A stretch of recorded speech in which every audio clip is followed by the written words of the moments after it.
Subject જાવા programming language. આજનો topic છે vapour class, comment અને ગાર્બેજ કલેક્શન ઇન જાવા. સૌથી પહેલાં જોઈએ vapour class. A vapour class is a class whose object wrap or contains primitive data types. When we create an object to a vapor class, it contains a field, and in this field we can store primitive data types. In other words, we can wrap a primitive value into a vapor class object. Need of vapor classes. First, they convert primitive data type into objects. Objects are needed if we wish to modify the arguments passed into a method because primitive data type are passed by value. The classes in java.util package handle only objects and hence vapor class help in this case also.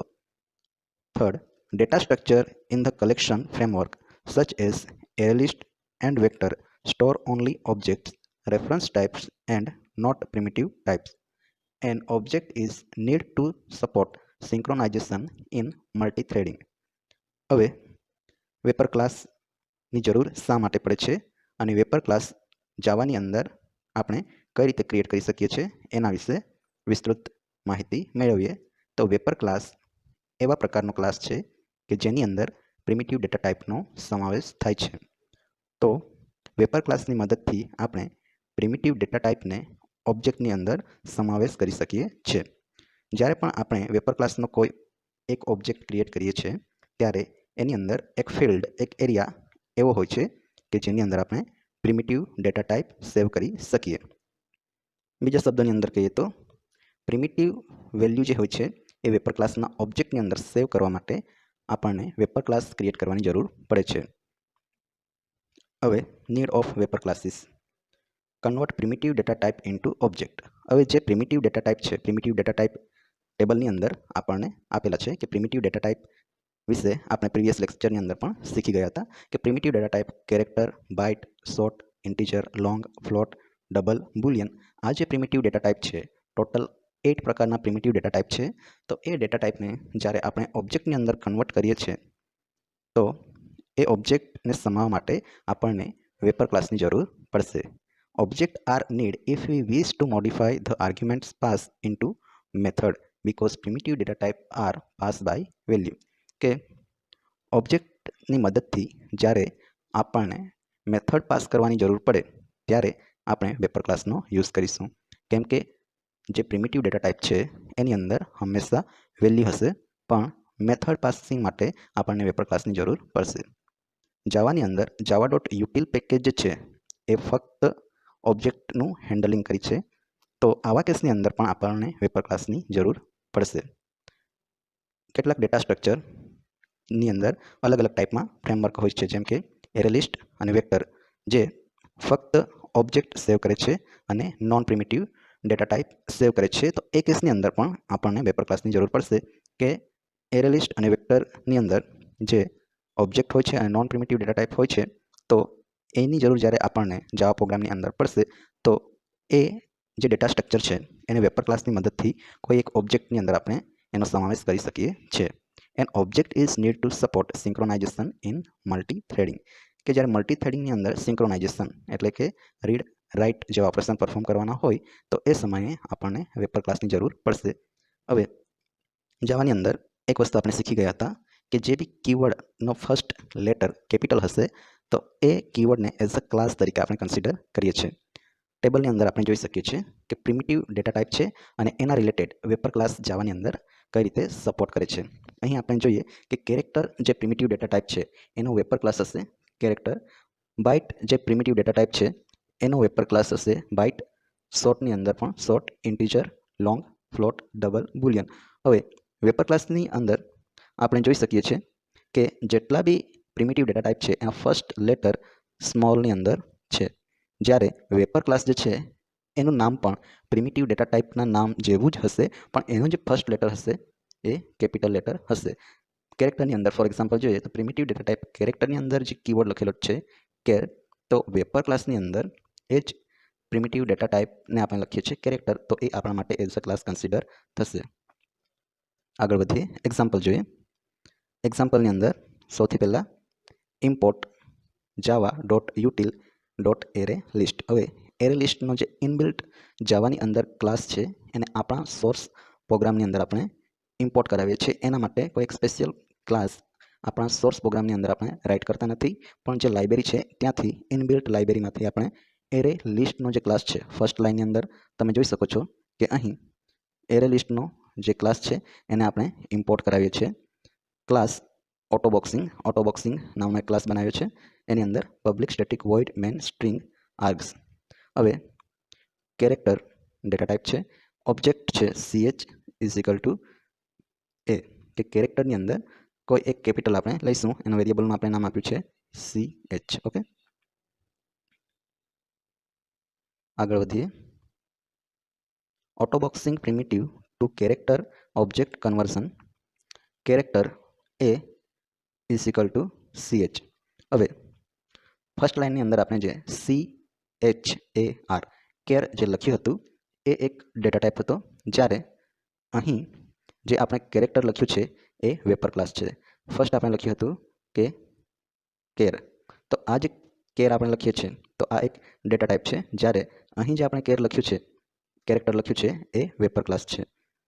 Array list integer array list is equal to new array list integer constructor.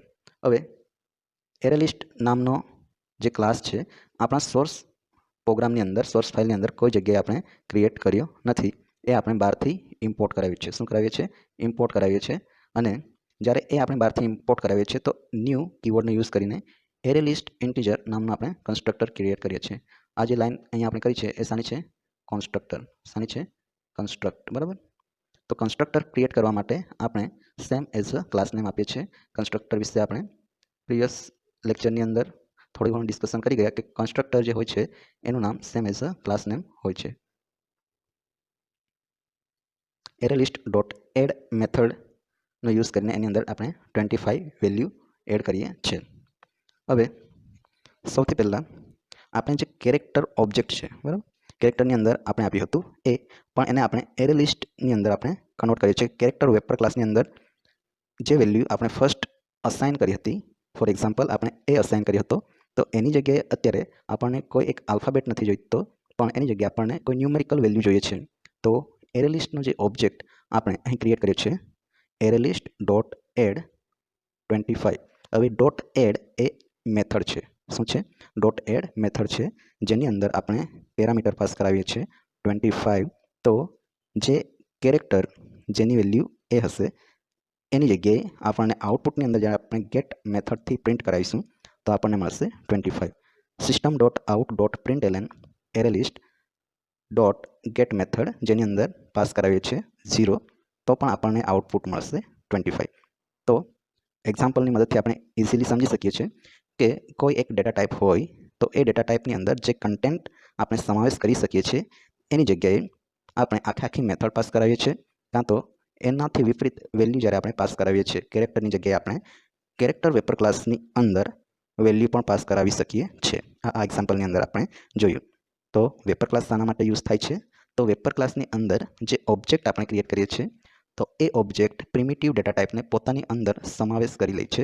એટલા માટે કોઈ વખત method આખી pass કરવાની જરૂર પડે ત્યારે પણ આપણે વેપર ક્લાસનો યુઝ જાવામાં કરીએ છીએ. નેક્સ્ટ ટોપિક આપણે જોઈશું કમેન્ટ ઇન જાવા. જાવાની અંદર કમેન્ટ કઈ રીતે આપી શકાય. બરાબર,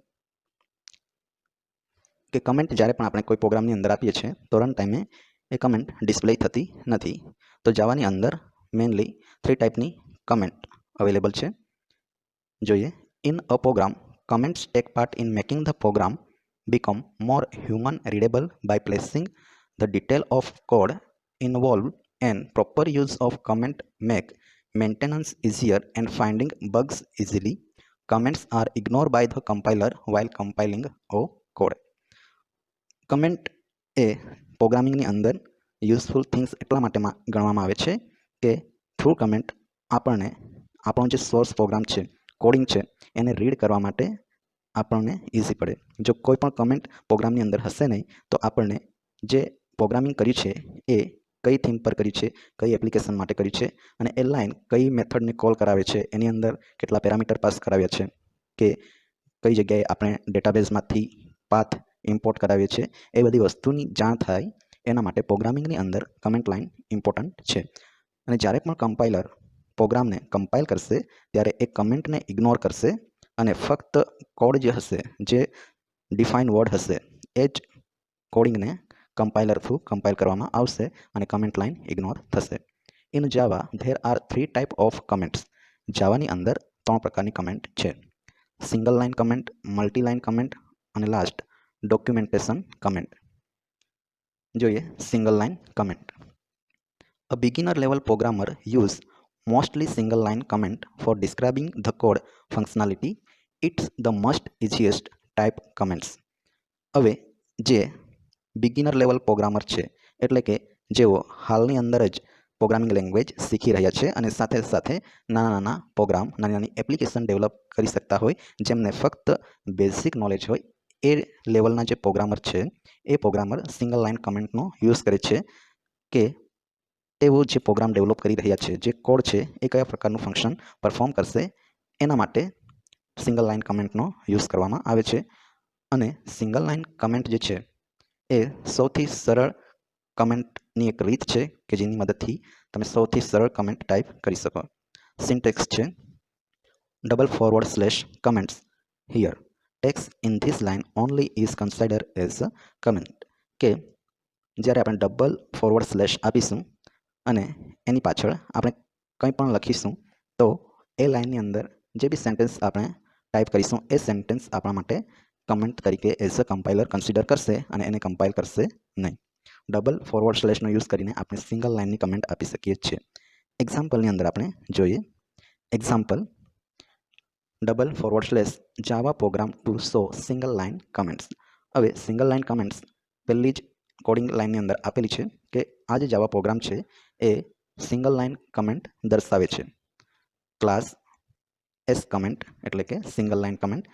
એસ કમેન્ટ નામનો ક્લાસ ક્રિએટ કરેલો છે. એની અંદર public static void main method છે.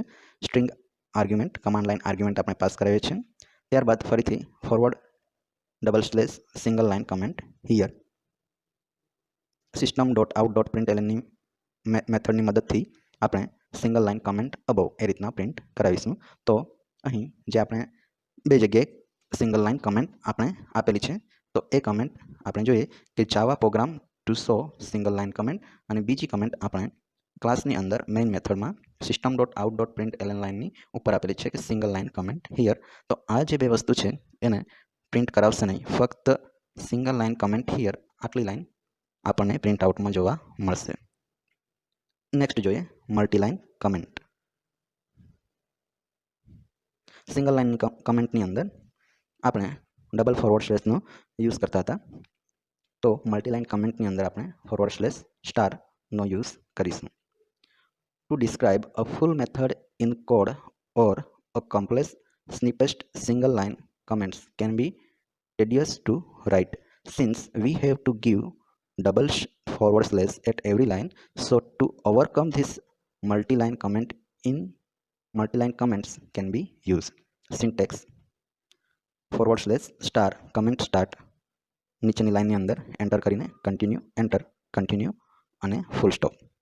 જ્યારે પણ આપણને લાંબી ઇન્ફોર્મેશન એડ કરવી હોય સોર્સ ફાઇલની અંદર, ત્યારે એ ઇન્ફોર્મેશનને આપણે સિંગલ લાઇન કમેન્ટની અંદર એડ કરી શકતા નથી. કેમ કે સિંગલ લાઇન કમેન્ટની અંદર જ્યારે આપણે ડબલ ફોરવર્ડ સ્લેશ આપીને એની પાછળ ફક્ત એક જ સેન્ટેન્સ આપણે લખી શકીએ છીએ, અને ફરીથી જો આપણે ડિટેલની અંદર ઇન્સ્ટ્રક્શન કે ઇન્ફોર્મેશન એડ કરવી હોય તો ઓલ લાઇનની અંદર જેટલી બી કોડિંગ લાઇન હશે એની અંદર ડબલ ફોરવર્ડ સ્લેશ, ત્યારબાદ ફરીથી ડબલ ફોરવર્ડ સ્લેશ, એ રીતના આપણે ટાઈપ કરવું પડશે.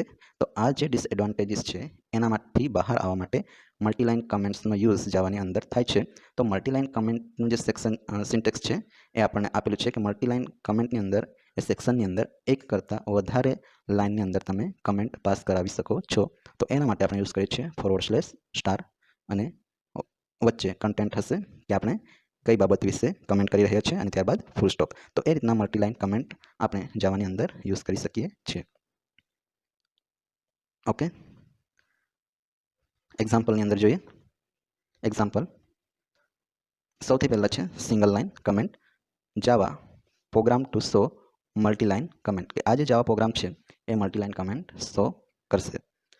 Class S comment, public static void main string argument system dot out dot println multiline comment below forward slash star comment line 1 comment line 2 comment line 3 star forward સ્લેશથી start થશે અને forward સ્લેશથી મલ્ટીલાઇન comment જે છે એનું ending પણ forward સ્લેશથી થશે. Okay, તો મલ્ટીલાઇન comment એટલા માટે યુઝ કરીએ છીએ કે એક કરતાં વધારે લાઇનની અંદર જો કમેન્ટનો સમાવેશ થતો હોય કે લાંબી ઇન્ફોર્મેશન આપણા પ્રોગ્રામ વિશે આપણે આપવી હોય તો આપણે મલ્ટીલાઇન કમેન્ટનો યુઝ કરીએ છીએ. We can also accomplish single line comment by using the above syntax as shown below. કે જ્યારે મલ્ટીલાઇન કમેન્ટ જે છે એ શોર્ટની અંદર હોય તો ડબલ ફોરવર્ડ સ્લેશની જગ્યાએ આપણે single forward slash star comment અને ત્યારબાદ સ્ટાર અને ફોરવર્ડ સ્લેશ એની વચ્ચે કન્ટેન્ટ એડ કરીએ છીએ ત્યારે એ જ મલ્ટીલાઇનની કમેન્ટની જે સિન્ટેક્સ છે એ સિંગલ લાઇન કમેન્ટની અંદર કન્વર્ટ થઈ જશે. હવે ડોક્યુમેન્ટેશન કમેન્ટ, કે ડોક્યુમેન્ટેશન કમેન્ટ કોને કહેવામાં આવે છે? બે કમેન્ટના ટાઈપ આપણે જોઈ ગયા, સિંગલ લાઇન કમેન્ટ, મલ્ટીલાઇન કમેન્ટ, અને લાસ્ટ જે ટાઈપ છે ડોક્યુમેન્ટેશન કમેન્ટ. જોઈએ documentation comment. This type of comment are used generally when writing code for a project or software package since it helps to generate a documentation page for reference which can be used for getting information about method, present, its parameter, etc. For example, http colon double forward slash docs.oracle.com forward slash java sc forward slash 7 forward slash doc forward slash API forward slash java forward slash utl scanner dot html. આ એક HTMLનું page છે કે docs.oracle.com ની website પરથી આપણને જે reference provide કરવામાં આવે છે એ scanner dot HTML web page છે ત્યાં સુધી આપણે જવાનું છે. તો એ જગ્યાએ આપણે જવા માટે જે કમેન્ટનો યુઝ કરીએ છીએ એને આપણે કહીશું documentation comment. Is a auto generated documentation page which is generated by using documentation comments and a java doc tool for processing the comment. હવે જે java doc tools છે એ આ કમેન્ટનું પ્રોસેસિંગ કરશે. સિન્ટેક્સ જોઈએ કે ડોક્યુમેન્ટેશન કમેન્ટ આપણે શેના માટે યુઝ કરીએ છીએ કે જ્યારે કોઈ એક સોફ્ટવેર કાં તો કોઈ એક પ્રોજેક્ટ વિશે આપણે ઇન્ફોર્મેશન આપવી હોય એ સમયે આપણે ડોક્યુમેન્ટેશન કમેન્ટનો યુઝ કરીએ છીએ. અહીં જે ઓરેન્જ કલરની અંદર આપણે જોઈ શકીએ છીએ http oracle.com વેબસાઇટની અંદર જે એક સ્કેનર ડોટ HTML પેજ આપેલું છે.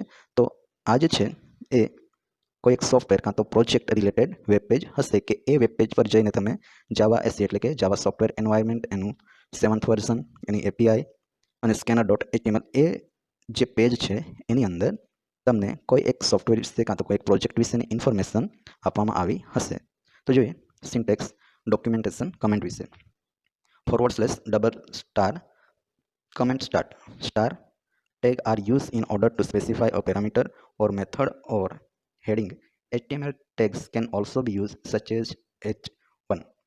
હવે ડોક્યુમેન્ટેશન કમેન્ટની અંદર આપણે HTML ટેગનો પણ યુઝ કરી શકીએ છીએ જેમ કે હેડર h1 લખીશું એટલે ટાઇટલ જે આપણે કહીએ છીએ કે આપણે જે કંઈ એની અંદર કન્ટેન્ટ એડ કરીશું એની સાઇઝ હાઈએસ્ટ હશે બીજા કન્ટેન્ટ કરતાં. તો હેડરની અંદર જે આપણે ડિસ્પ્લે કરાવીએ છીએ ટાઇટલ એ રીતના HTML જે ટેગ છે એવા અલગ અલગ ટેગનો સમાવેશ ડોક્યુમેન્ટેશન કમેન્ટની અંદર થશે.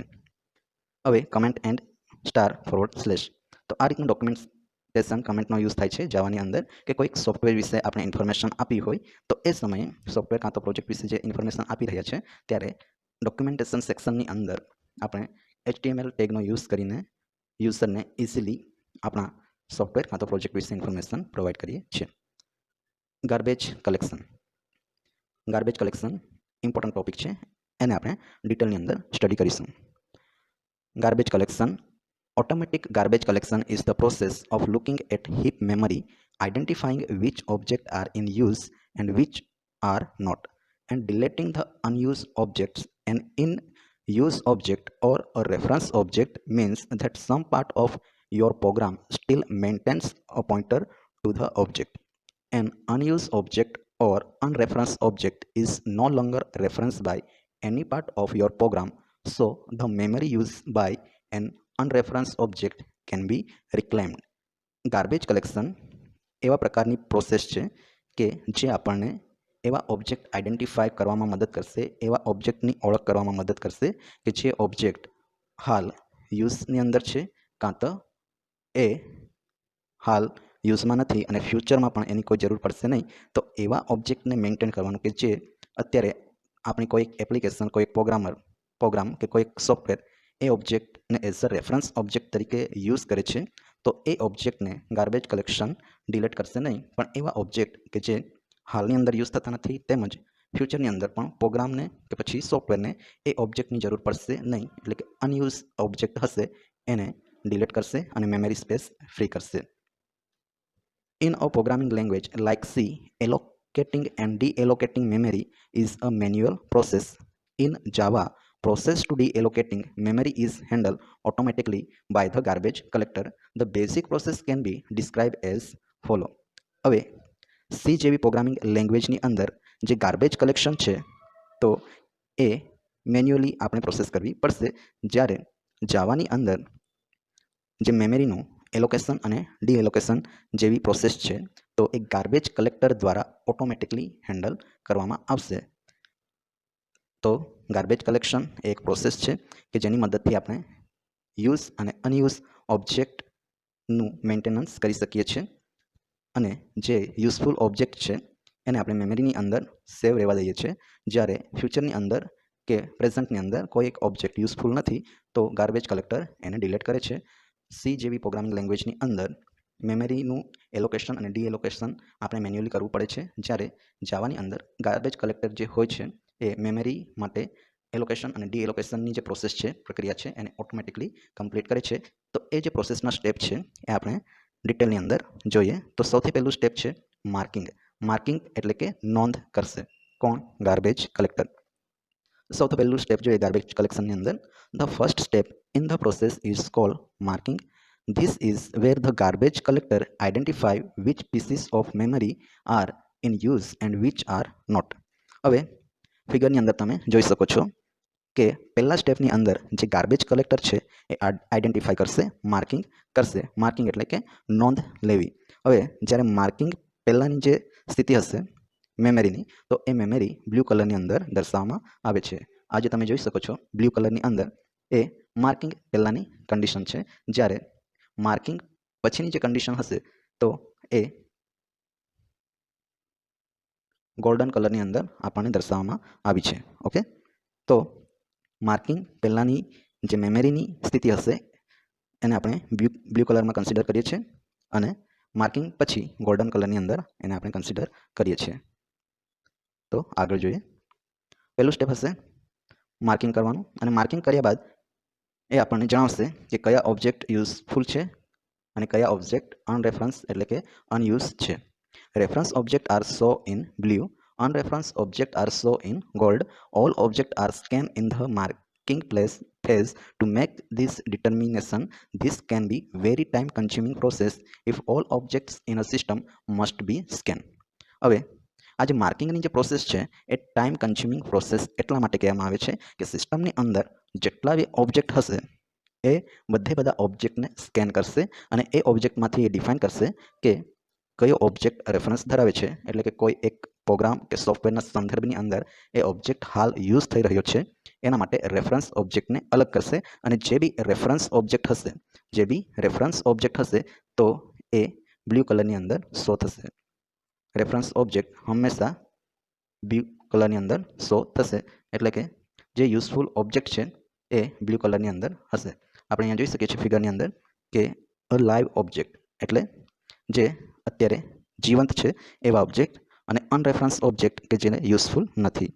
સો રેફરન્સ ઓબ્જેક્ટ બ્લુ કલરની અંદર અને અનરેફરન્સ ઓબ્જેક્ટ એ ગોલ્ડન કલરની અંદર આપણને શો કરશે આફ્ટર માર્કિંગની પ્રોસેસ પછી.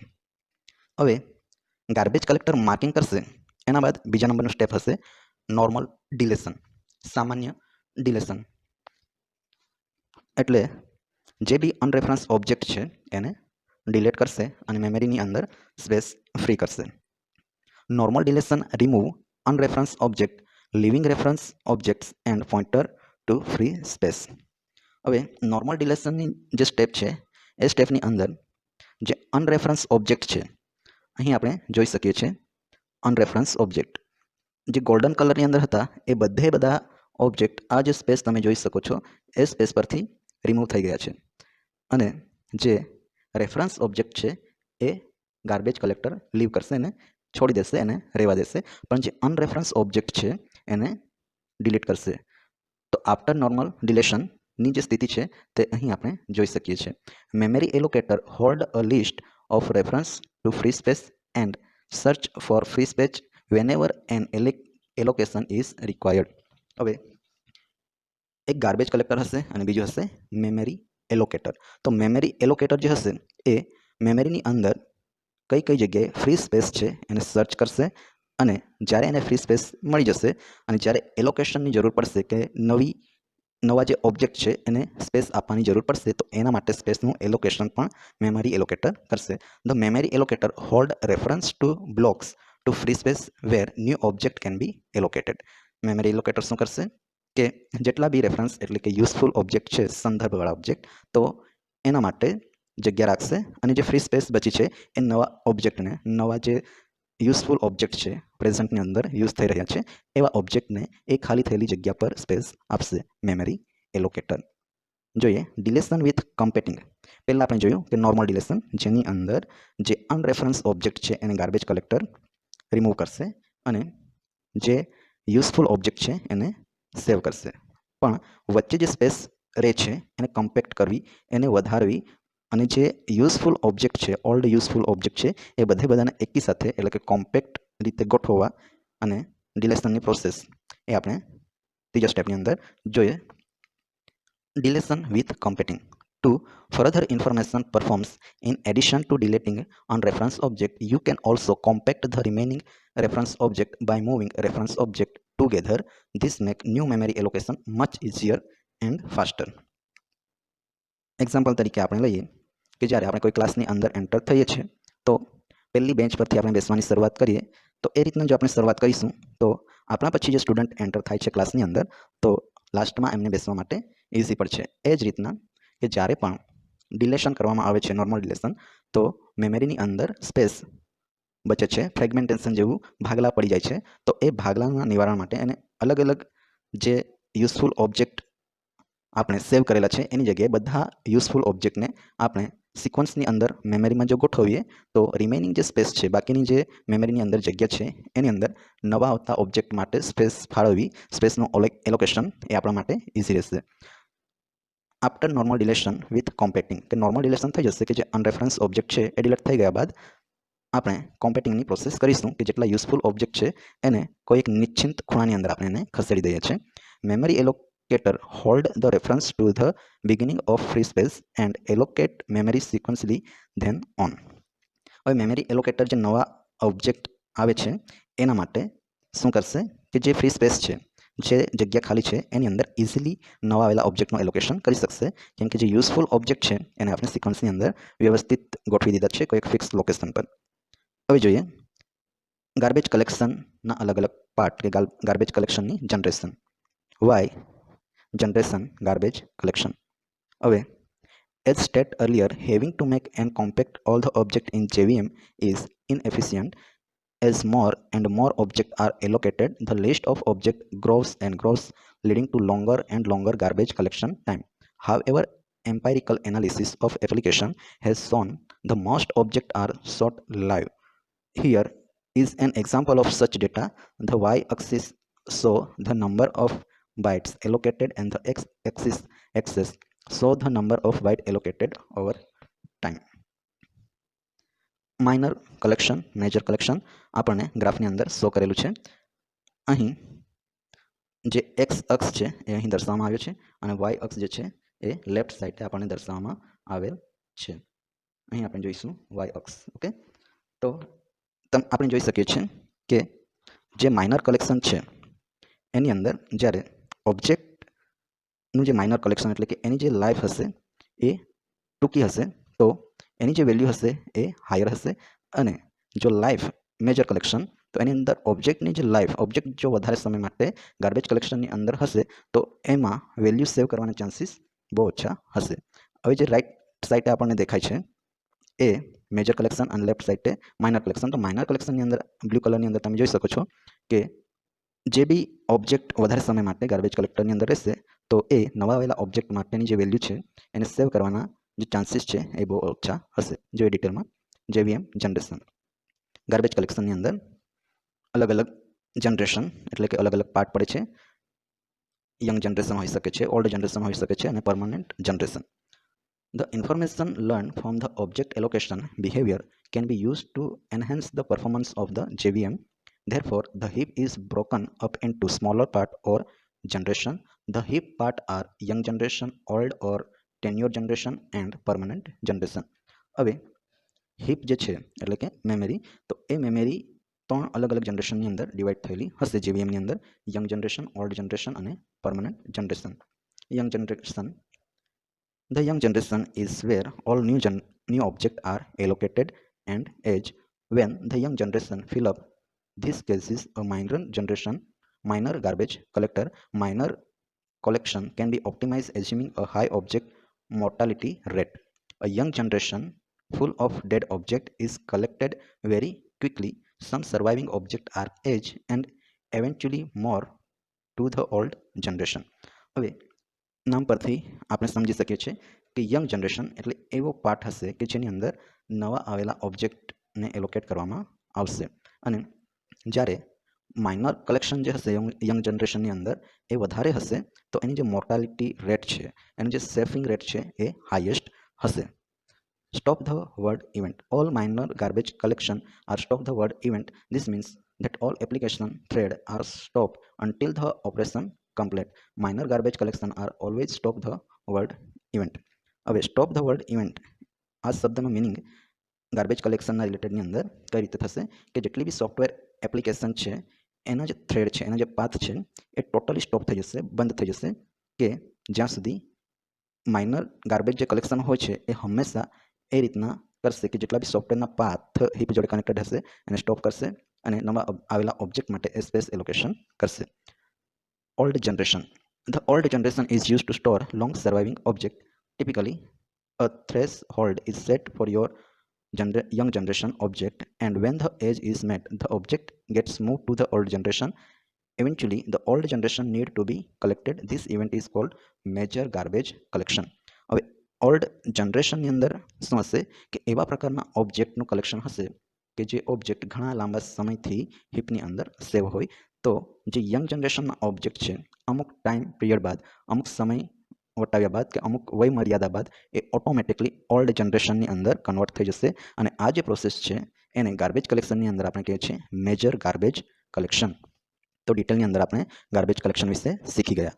Major garbage collection are also stop the world event. હવે મેજર ગાર્બેજ કલેક્શન જે છે એ પણ શું કરશે કે જેટલા બી સોફ્ટવેર કે જેટલી બી એપ્લિકેશન રનિંગની અંદર હશે અને હિપ જોડે કનેક્ટેડ હશે એના પાથ તો એને શું કરશે સ્ટોપ કરશે. ક્યારે કે જ્યારે યંગ જનરેશન ઓલ્ડ જનરેશનના ગ્રુપની અંદર કન્વર્ટ થાય ત્યારે.